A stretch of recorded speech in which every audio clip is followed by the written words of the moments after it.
اهم 3 حاجات تاخديهم وانتي مسافره او طالعه مصيف ما ينفعش تسافري من غيرهم: سان بلوك، وبعد كده الديودرنت بتاعك، وكريم يرطب ويلطف الجلد.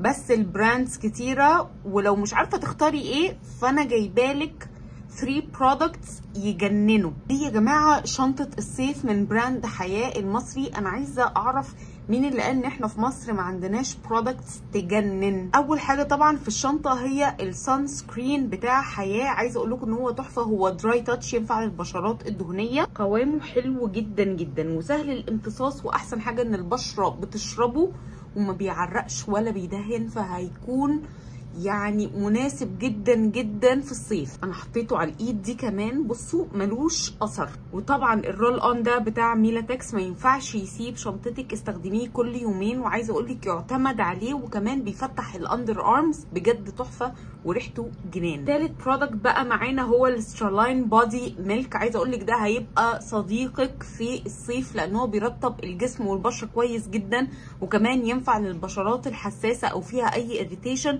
فينفع كمان كافتر سن. بجد تحفه وقوامه تحفه، البشره بتشربه. الشنطه دي زي ما هي موجوده على الويب سايت بتاعهم، وعندهم باندلز كتير جدا، وعندهم اوفرز تجنن تجنن بجد. شوفوا الويب سايت وهكتب لكم العروض كمان في الكابشن.